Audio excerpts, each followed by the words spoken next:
everyone, welcome back to Winsome Digital platform of Winsome International School. Today we are going to start with the chapter number 8 of our class 5th National Science Olympiad series. हमारे नए chapter का name है force and energy. That means हम इसमें different types of force और different types of energy के बारे में पढ़ेंगे. चलिए शुरू करते हैं चैप्टर को. क्या क्या पढ़ने वाले हैं इस चैप्टर में, पहले ये देख लेते हैं. हम पढ़ने वाले हैं फोर्स के बारे में, एनर्जी के बारे में और सिंपल मशीन्स के बारे में भी पढ़ने वाले हैं. ठीक है, आइए नेक्स्ट. सबसे पहले पढ़ेंगे फोर्स के बारे में. क्या होता है force? Force can be defined as push और pull that tends to maintain or alter the motion of a body in the direction of force or to distort it.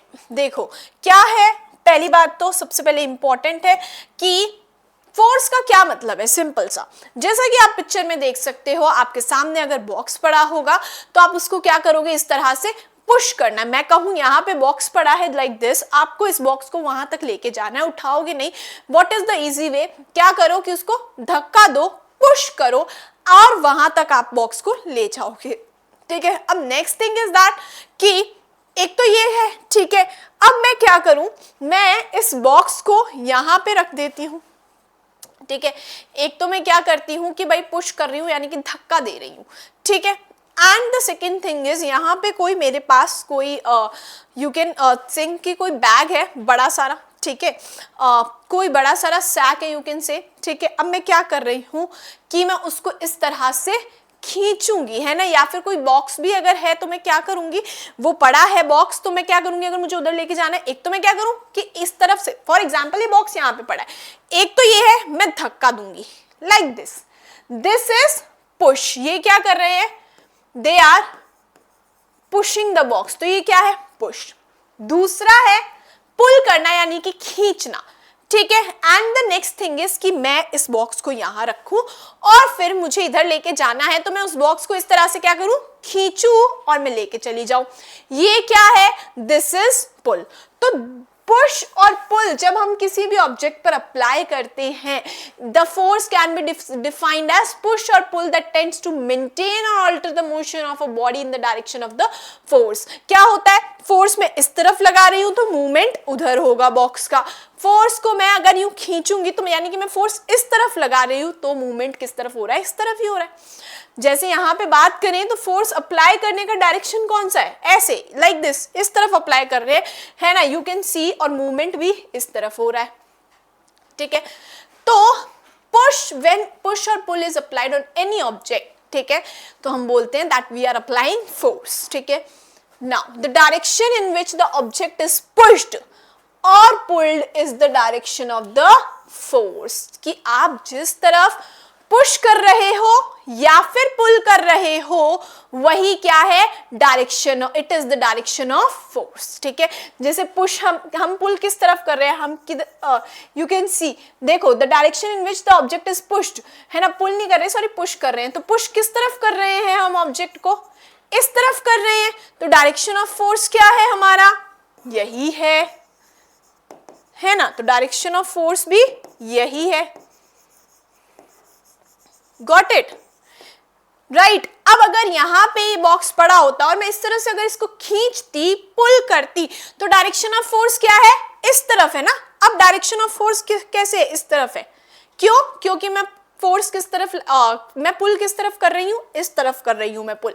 तो डायरेक्शन ऑफ फोर्स भी इस तरफ आ जाएगा, right. तो बस ये ध्यान रखना है कि आप जिस तरफ, the direction in which object is pushed, जिस डायरेक्शन में ऑब्जेक्ट को पुश करा गया है या फिर पुल करा गया है, वही डायरेक्शन ऑफ फोर्स होता है. Push and pull come from the objects interacting with one another. क्या होता है, पुश और पुल जो है वो कैसे होता है कि ऑब्जेक्ट्स जो है आपस में इंटरैक्ट करते हैं. अभी पढ़ेंगे ना तो अच्छे से और समझ आएगा. At least two objects must interact with each other for a force to come into the play. देखो कि क्या होता है, जैसे हम बात करें कि जो दो ऑब्जेक्ट्स का इंटरैक्ट होना बहुत जरूरी है, जिससे फोर्स जो है वो काम करे। जैसे forces are used in everyday activities, example a force is used when we pull a door. मैं आपसे बोलती हूँ, आप अपने घर का दरवाजा जब आप खोलते हैं इस तरह से, आप क्या करते हैं, डोर को पुल करते हैं, यू आर अप्लाइंग फोर्स, है ना। क्या कर रहे हैं आप, you are applying force. A force is used when we twist a wet cloth to squeeze out water। जब हम wet cloth को, गीले कपड़े को हम इस तरह से क्या करते हैं, squeeze करते हैं। when we a force is used when they twist a, अब जब क्या करते हैं, कपड़े सुखाने से पहले इसे squeeze करते हैं, जो भी पानी होता है उसको निकालने के लिए गीले कपड़ों से हम squeeze करते हैं। we are applying force। आप कहेंगे मैम मम्मा रोज जो है फ्लोर आटा जो होता है उसको लगाती है इस तरह से, क्या वो फोर्स अप्लाई कर रही है? Yes, she is also applying force. तो डेली रूटीन में बहुत सारे हम काम करते हैं जिसमें हम फोर्स अप्लाई करते हैं, ठीक है। नेक्स्ट देखते हैं, देखो a force can produce following objects. अब फॉलोइंग इफेक्ट्स, जो फोर्स है उससे क्या क्या हो सकता है, देखो a force can produce following effects, it can move a stationary object. अगर कोई ऑब्जेक्ट रेस्ट पर है, रेस्ट पर यानी कि वो अपनी जगह पर पड़ा है, ठीक है, अगर फोर्स अप्लाई करेंगे आप तो वो क्या होगा, वो मूव करेगा, है ना। पड़े पड़े तो बॉक्स मूव नहीं करेगा ना।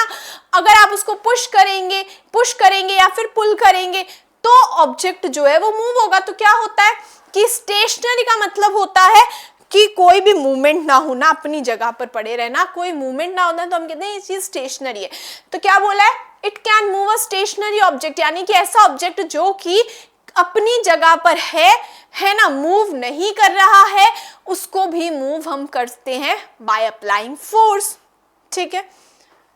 It can stop a moving object. मैं बात करती हूं कि देखो यहाँ पे force can stop a moving object, यहाँ पे देखो है ना, फुटबॉल जब प्ले करते हैं तो क्या होता है, गोल जाने से जब बचाते हैं तो व्हाट वी डू, गोल ना हो इसलिए क्या होता है, ये जो बॉल है, ये बॉल क्या कर रही थी, मूव कर रही थी, ठीक है। जब फोर्स अप्लाई करी गई तो क्या हुआ, जो मूविंग ऑब्जेक्ट था वो रुक गया।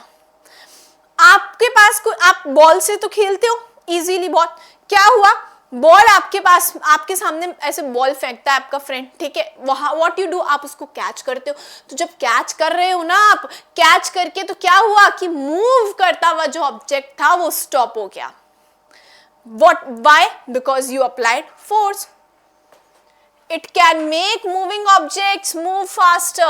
और जब कोई ऑब्जेक्ट ऑलरेडी मूव कर रहा है, जैसे हम क्रिकेट खेलते हैं, बॉलर जब बॉल को ऐसे थ्रो करता है, क्या होता है, ball is already moving, ball पहले से मूव कर रही है, ठीक है, बॉल पहले से मूव कर रही है। अब हुआ क्या, बैट्समैन ने जब बैट से उसको अपनी फोर्स अप्लाई करी, ठीक है, बैट से फोर्स अप्लाई करी तो क्या हुआ, अब जो बॉल है उसकी क्या होगा, वो और ज्यादा तेज मूव करेगी, ठीक है। तो you can see force can, अब देखो ये जो वैसे एग्जांपल दिया हुआ है, ये एक और एग्जांपल है, force can change the direction of a moving object.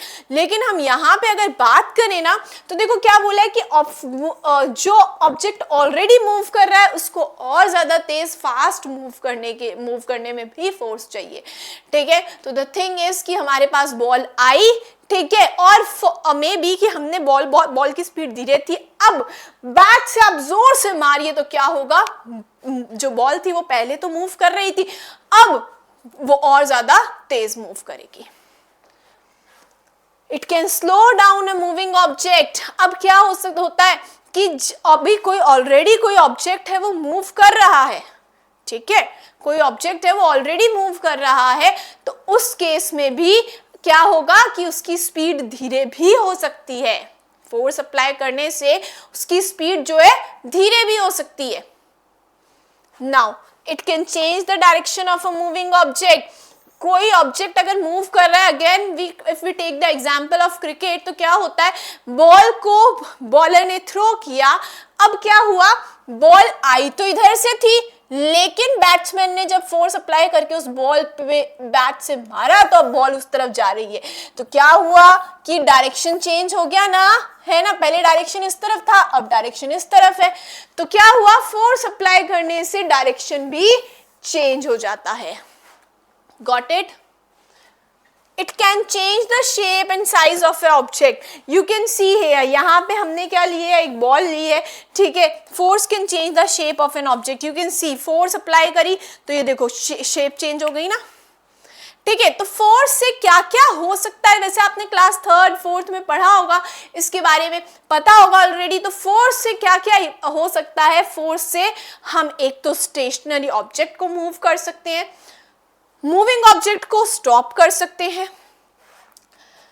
It can make moving object move faster. कोई ऑब्जेक्ट ऑलरेडी मूव कर रहा है तो उससे और फास्टर मूव कर सकते हैं हमने अगर फोर्स अप्लाई करी तो. और अगर कोई ऑब्जेक्ट ऑलरेडी मूव कर रहा है तो हम उसको स्लो भी कर सकते हैं, स्लो डाउन भी कर सकते हैं उसकी स्पीड को. डायरेक्शन चेंज हो जाता है इफ यू अप्लाई फोर्स, तो force can also change the direction of an object, ठीक है. जिस तरफ वो मूव कर रहा है अगर हमने फोर्स अप्लाई करी तो क्या होगा, डायरेक्शन चेंज हो जाएगा मूविंग ऑब्जेक्ट का. और साथ ही में शेप और साइज जो है वो भी चेंज होता है. You can see here the example also, ठीक है. तो शेप और साइज जो है वो भी चेंज हो जाता है ऑब्जेक्ट का if you apply force. Next we have Olympiad bite. देखो, all types of forces can be divided into two main groups. Very important. Contact force and non-contact forces.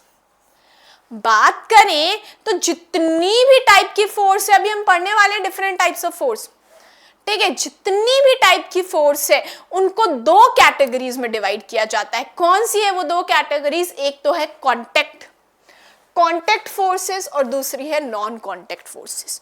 जैसा कि वर्ड से पता लग रहा है, कॉन्टेक्ट फोर्सेस और दूसरा है नॉन कॉन्टेक्ट फोर्सेस.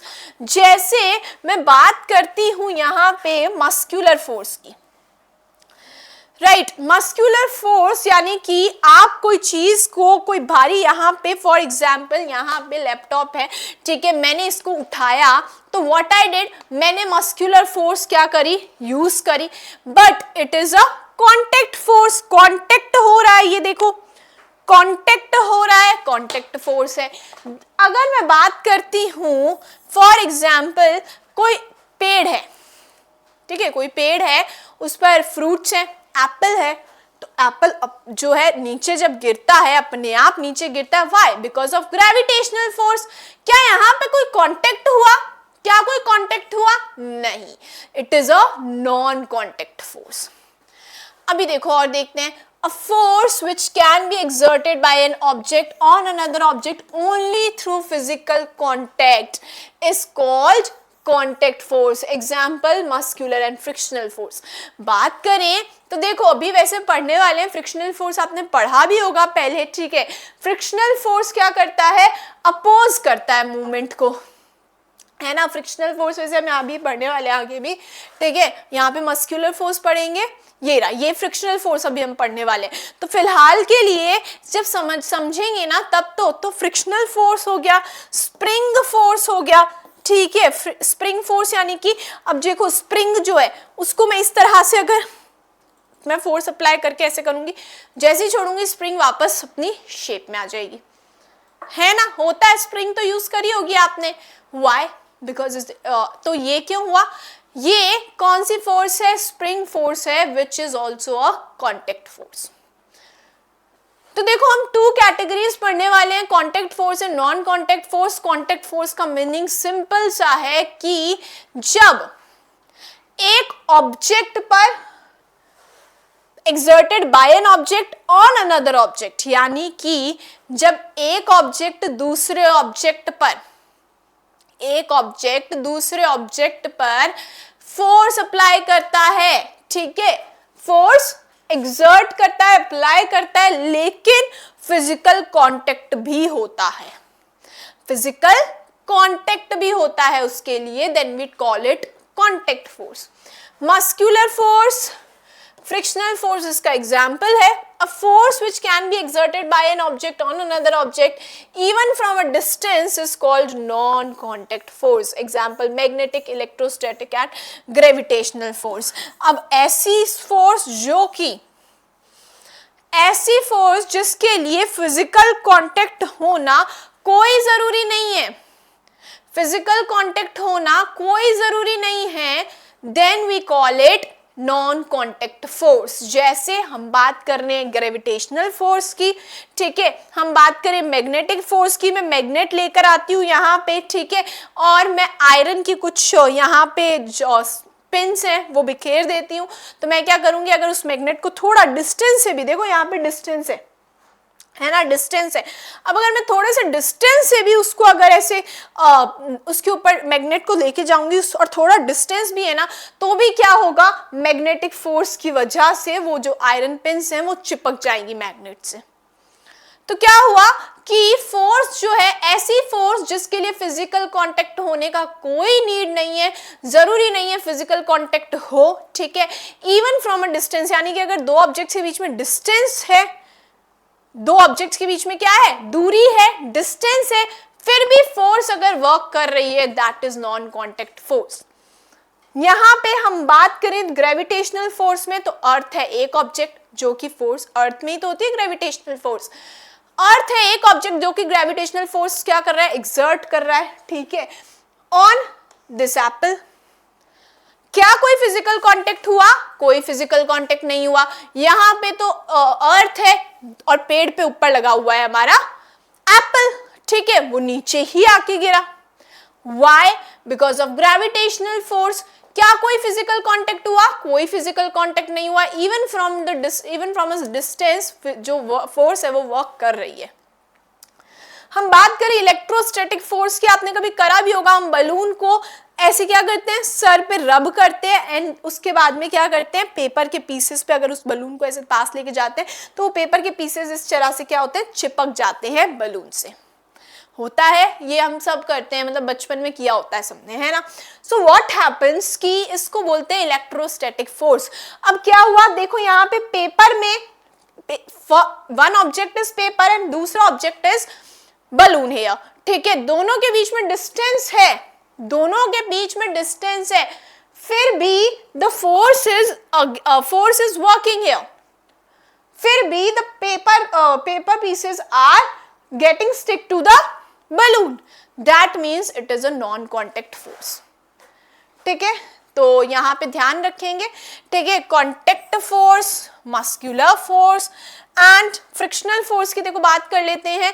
तो फ्रिक्शनल फोर्स जो है, जैसे कि यू कैन सी हियर, ये बच्ची क्या कर रही है, स्लेज पर मूव कर रही है ना, तो फ्रिक्शनल फोर्स जो है इसमें क्या हो रहा है, यहाँ जो फ्लोर होता है, जो यू कैन सी हियर, देखो बात करें अगर फ्रिक्शनल फोर्स की, देखो क्या होता है, ग्राउंड जो होता है वो अप्लाई करता है, वो ग्राउंड जो है, ठीक है, यहाँ पे जो ग्राउंड होता है वो क्या करता है, अपोज करता है मूवमेंट को, जिसको हम बोलते हैं फ्रिक्शनल फोर्स। तो यहाँ पे बात करें तो उसके लिए भी तो कांटेक्ट होना, ग्राउंड से कांटेक्ट होना जरूरी है ना। एक ऑब्जेक्ट तो हुआ यहाँ पे हमारा स्लेज, ठीक है, यानी जिसके ऊपर ये बैठी है उसके बोल रही हूं मैं, एक ऑब्जेक्ट हुआ हमारा स्लेज और दूसरा ऑब्जेक्ट क्या है हमारा ग्राउंड। ग्राउंड क्या कर रहा है, फोर्स एक्सर्ट कर रहा है स्लेज पर, ठीक है, तो this is a contact force and frictional force तो है ही। चलो, तो जितनी भी फोर्सेस हैं उनको दो मेन ग्रुप्स में डिवाइड किया गया है, contact force and non contact force, ध्यान रखेंगे, ठीक है। देखो नेक्स्ट देखते हैं, देखो नेक्स्ट देखते हैं टाइप्स ऑफ फोर्सेस। हमने अभी देखो इसमें कंफ्यूज नहीं होना है, हमने क्या किया था, जितनी भी टाइप्स की फोर्सेस है उनको दो कैटेगरीज में डिवाइड किया था, ठीक है। अब हम पढ़ेंगे डिफरेंट टाइप्स ऑफ फोर्सेस के बारे में, ठीक है। देखो बात करते हैं, there are different types of forces present in nature, nature में बहुत सारी different types of forces present है, ठीक है। अभी जो हम बात कर रहे थे ना contact and non contact force की, ठीक है, तब हम देखो उसमें एग्जांपल आया था मस्कुलर फोर्स, किसमें था, कांटेक्ट फोर्स का एग्जाम्पल था, राइट। अब समझ आएगा और अच्छे से कि क्यों कांटेक्ट फोर्स का एग्जाम्पल था मस्कुलर फोर्स। देखो, the force exerted by muscles of our body is called muscular force. Lifting a school bag, kicking a football, pushing a door etcetera are some activities that use muscular force. देखो बहुत सारी daily life की हम activities करते हैं जिसके लिए हम मस्कुलर फोर्स का यूज करते हैं। जैसे बात करें अगर हम फुटबॉल को जब किक करते हैं, we are using muscular force. क्या कर रहे हैं, हमारी बॉडी की जो मसल्स है उसको यूज करते हैं उनको, और हम मस्कुलर फोर्स अप्लाई करते हैं, ठीक है। Now kicking a football, football को आप जब किक करते हैं क्या होता है, you touch the football, physical contact हुआ, you touch the football, physical contact हुआ वहीं पे, इसलिए हो गया contact force. Then you are using your muscles to exert the force, muscular force. ठीक है. Then pushing a door, door को पुश करते हैं, डोर को पुश करते हैं जब खोलने के लिए, यानी कि पुश करना, धक्का देना. ठीक है, पुश कर रहे हैं जब डोर को, what you are doing, you are touching the door. ऐसा तो नहीं हवा में आप बस ऐसे, आपके पास कोई है पावर जिससे आप क्या करोगे कि मैं हवा में ऐसे करूं, मैं ऐसे करूंगी और वो जो डोर है वो खुल जाएगा, ऐसा होगा? बिल्कुल नहीं होगा, है ना. क्या करना पड़ता है हमें अगर इस तरह से like this, if you have to like this gate खोलना होगा तो हमें गेट को टच करना पड़ेगा. फिजिकल कांटेक्ट हुआ, फिजिकल कांटेक्ट हुआ तो contact force, then you are using the muscles of your body to open the door. You are applying, you are exerting the force, है ना. इसके लिए आप यूज कर रहे हो अपनी मसल्स का, that is and because of this it is muscular force. आप यूज muscular force का एग्जाम्पल है. ठीक है. तो और also when you lift your school bag, जब आप स्कूल बैग को इस तरह से लिफ्ट करते हैं on your shoulders, what you are doing, you are touching the school bag. ऐसा तो नहीं है दूर से हमने किया वो स्कूल बैग उड़ के आ जाएगा हमारे पास, नहीं, you are touching the school bag, then you put it on your shoulders, है ना. क्या हुआ, you are, this is a contact force and you are what you are doing, आप क्या यूज कर रहे हो, अपनी मसल्स का यूज कर रहे हो to lift the school bag, it is muscular force. Now boy using muscular force to kick the football, है ना. फुटबॉल को किक करने के लिए, है ना, किक करने के लिए, जैसे मैंने जस्ट भी आपको बताया, kicking off football is example of muscular force. The strong muscles of a weight lifter, you can see here in the picture, weight lifter की पिक्चर यहाँ पे गिवन है. ये देखो कौन है ये वेट लिफ्टर. कौन होते हैं वेट लिफ्टर, जो कि वेट को उठाते हैं. You can see here, यहाँ पे वेट के लिए बार्स रखी हुई है, मतलब इन बार का कुछ वेट होता है, 15 kg की, 20 kg की, डिफरेंट लाइक है ना वेट की बार्स होती है. और फिर ये जो वेट लिफ्टर होता है उसको ये जो बार है इसको उठाता है. ठीक है. अब होगा क्या कि the strong muscles of a weightlifter enable him to lift weights much heavier than an ordinary person can.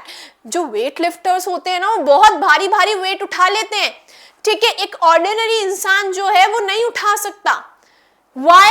Because जो weightlifter है वो जो है उसके पास क्या है, strong muscles है, बहुत स्ट्रॉन्ग मसल्स है, जिसकी वजह से वो मस्कुलर फोर्स बहुत ज्यादा एक्सर्ट कर लेता है ना. A balanced diet, regular exercise and outdoor activities such as running and playing can help us build strong muscles. ये स्ट्रॉन्ग मसल्स बनाने के लिए आपने देखा होगा बहुत लोग जिम जाते हैं, है ना. जिम में जब एक्सरसाइज लगाते हैं, एक्सरसाइज करते हैं जब जिम में, then also what they are doing, they are using their muscular force. They are आपने देखा होगा बहुत सारे लोग जो होते हैं जिम जाते हैं, है ना. जिम जाकर एक्सरसाइज लगाते हैं, तो जब एक्सरसाइज कर रहे होते हैं, है ना, what they are doing, they are using their muscles, ठीक है. अब होता क्या है, जिम के पहले दिन जाते हैं तो इतना वेट नहीं उठा पाते, डंबल्स होते हैं, आपको पता होगा डंबल्स होते हैं. ठीक है. इतना वेट नहीं उठा पाते पहले दिन जाते हैं जब, तो डंबल्स का कुछ वेट होता है. फॉर एग्जांपल फर्स्ट डे है किसी का, तो वो क्या कर रहा है, 2.5 उठा रहा है भाई, वो 2.5 का उठा रहा है, 2.5 kg का. ठीक है. लेकिन धीरे धीरे जैसे टाइम होता जाता है, धीरे धीरे टाइम होता गया, आफ्टर फ्यू मंथ्स वही इंसान 10 kg उठा रहा होता है. क्यों भाई, Why? Because उसने क्या किया, अपनी मसल्स को और स्ट्रॉन्ग बनाया, तो और ज्यादा मस्कुलर फोर्स वो एक्सर्ट कर पा रहा है अब ऑब्जेक्ट पर, है ना. इसीलिए हैवी ऑब्जेक्ट को अब वो उठा पा रहा है. समझ आया. चलिए नेक्स्ट देखते हैं. अब देखो यहाँ पे तो ये गिवन है कि भाई किस तरह से कि आप भी स्ट्रॉन्ग मसल्स को बिल्डअप कर सकते हैं। आप बैलेंस डाइट लीजिए, आप आउटडोर रेगुलर एक्सरसाइज करिए, आउटडोर एक्टिविटीज करिए जैसे कि रन करना, ठीक है, प्लेइंग, ठीक है। तो इस तरह से स्ट्रॉन्ग मसल्स आप बिल्डअप कर सकते हैं। नेक्स्ट है हमारा frictional force. A ball rolling on the ground comes to a stop after some time. आपने देखा होगा बॉल जो होती है वो रोल करते करते करते करते क्या होता है, थोड़ी देर में स्टॉप हो जाती है, थोड़ी देर में स्टॉप हो जाती है। क्यों हुआ ऐसा, देखो। The observation indicates the presence of a force that opposes the motion of object. This force that causes moving things to slow down and eventually stop is called frictional force or friction. Frictional force और friction एक ही बात है, simple सी बात है। Frictional force का एक meaning है कि क्या हुआ, जब बॉल जो है रोल होते होते ग्राउंड पर क्या होता है, पहले स्पीड से आ रही है, उसकी स्पीड धीरे धीरे स्लो होती है और फिर एक टाइम पर स्टॉप हो जाती है वो बॉल।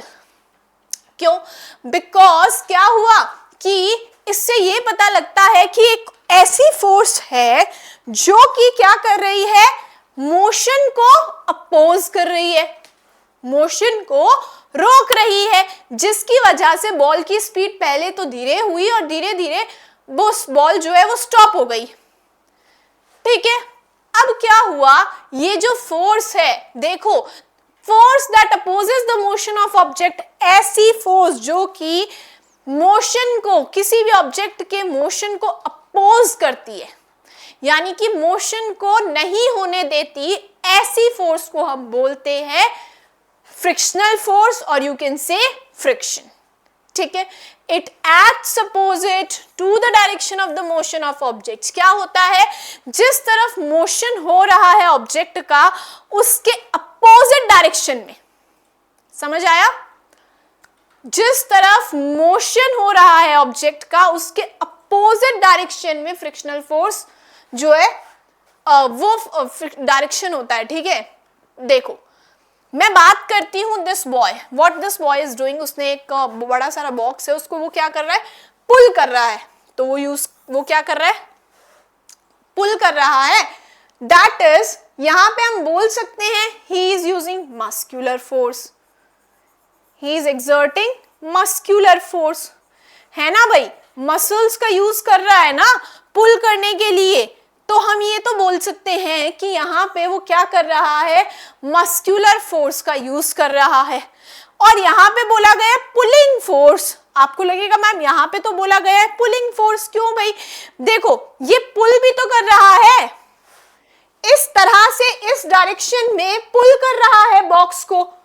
फ्रिक्शनल फोर्स का क्या डायरेक्शन होगा, पुलिंग फोर्स का डायरेक्शन इस तरफ है, इस तरफ जो है पुलिंग फोर्स का डायरेक्शन है, इस तरफ खींच रहा है, तो अब फ्रिक्शन का कौन सा डायरेक्शन हो जाएगा, ये, यानी कि जिस तरफ क्या हो रहा है, जो भी इस मोशन किस तरफ हो रहा है, मोशन किस तरफ हो रहा है, मोशन हो रहा है इस तरफ, मोशन इस तरफ हो रहा है ऑब्जेक्ट का, यानी कि ऑब्जेक्ट इस तरफ मूव करेगा, इस तरफ भाई खींच रहे हैं हम, तो मोशन जो बॉक्स है वो इस तरफ ही तो मूव करेगा, तो मोशन इस साइड है, मोशन के अपोजिट डायरेक्शन में फ्रिक्शनल फोर्स का डायरेक्शन है। ठीक है, तो जिस तरफ मोशन हो रहा है, जिस डायरेक्शन में ऑब्जेक्ट का मोशन हो रहा है, उसके अपोजिट में फ्रिक्शनल फोर्स वर्क करती है। Got it? It comes into play only when an object moves or tries to move over a surface. मैंने अभी जस्ट आपको बोला था frictional force is also example of contact force. क्यों बोला कॉन्टेक्ट फोर्स का एग्जाम्पल है? क्योंकि ये फोर्स जब ही काम करेगी जब ऑब्जेक्ट सरफेस के ऊपर या तो इस तरह से मूव करेगा, मूव कर रहा है, या फिर मूव करने का ट्राई कर रहा है। समझे? यानी कि एक बात समझ आती है कि जो सरफेस है उससे कांटेक्ट में होना चाहिए ऑब्जेक्ट, तभी फ्रिक्शनल फोर्स काम करेगी। समझ आया? ऑब्जेक्ट जो है आपका, यहां पे देखो ये रहा ऑब्जेक्ट हमारा बॉक्स, ये जो नीचे फ्लोर ही तो है, ग्राउंड ही तो है, सरफेस है, ये सरफेस के कांटेक्ट में है, ये मूव होना चाह रहा है, लेकिन फ्रिक्शनल फोर्स मूव होने नहीं दे रही है, अपोज कर रही है मोशन को। तो इससे ये पता लगता है कि फ्रिक्शनल फोर्स भी एक कांटेक्ट फोर्स है। नाउ देखो, a rough surface offers greater friction than a smooth surface. मैं आपसे बोलती हूं, ये बड़ा सारा बॉक्स है, आपको, मैं दो बच्चों को लेती हूँ, ठीक है, मैं दो बच्चे हैं, उनको मैं बोलती हूँ, दोनों को मैंने एक बड़े बड़े ऐसे बॉक्स दे दिए, ठीक है, उन्हें भी इस तरह से क्या करना है, रोप से इस ऑब्जेक्ट को क्या करना है, पुल करना है, पुल करना है। एक बार में एक बच्चे को मैंने क्या किया, एक बच्चे को तो मैंने रफ सरफेस था, रफ सरफेस जैसा कि आप ये समझ सकते हो कि नीचे रॉक्स हैं, ठीक है, रॉक्स है यानी कि स्टोन्स हैं, रॉक्स हैं, ऐसी जगह है, ठीक है, रफ सरफेस है जहां पे स्टोन्स हैं, रॉक्स हैं। उधर मैंने कहा करो, इसको खींचो, पुल करो, उसको ज्यादा अपनी मस्कुलर फोर्स लगानी पड़ेगी। क्यों ज्यादा मस्कुलर फोर्स लगा रहा है मैम वो? वाई? बिकॉज नीचे सरफेस क्या है, रफ सरफेस है, फ्रिक्शनल फोर्स ज्यादा है, तो मस्कुलर फोर्स ज्यादा लगानी पड़ेगी, तभी ऑब्जेक्ट मूव होगा, है ना। यानी कि रफ सरफेस जो है वहां पे फ्रिक्शनल फोर्स क्या होती है, the rough surface offers greater friction, वहां पे फ्रिक्शन ज्यादा होता है। लेकिन मैं दूसरे बच्चे को बोलती हूं कि यहाँ पे मैं उसको एक फ्लोर, एक तो वो रफ सरफेस हो गया कि स्टोन्स और रॉक्स है, दूसरा एक जगह पर सैंड है, मिट्टी, सैंड, ठीक है, सैंड है, उसके अंदर कोई स्टोन्स वगैरह नहीं है, वहां पे एकदम स्मूथ सरफेस है, फ्लैट सरफेस है, मैं बोलती हूँ करिए यहाँ पे पुल, उसको ज्यादा मस्कुलर फोर्स नहीं लगानी पड़ेगी क्योंकि यहाँ पे फ्रिक्शनल फोर्स भी तो कम लग रही है, स्मूथ सरफेस क्या कर रहा है, फ्रिक्शन कम लगा रहा है, तो वो इजीली मूव कर लेगा। समझे? तो एक बात समझ आती है कि रफ सरफेस जो है वो क्या करता है, फ्रिक्शन ज्यादा ऑफर करता है, वेयर एज स्मूथ सरफेस जो है वो फ्रिक्शन कम ऑफर करता है। Now so friction can be reduced by making the surface smooth। इससे ये तो समझ आया कि हम क्या कर सकते हैं, फ्रिक्शन को कम करने के लिए स्मूथ सरफेस बना सकते हैं, फ्रिक्शन को कम करने के लिए हम स्मूथ सरफेस बना सकते हैं, ठीक है।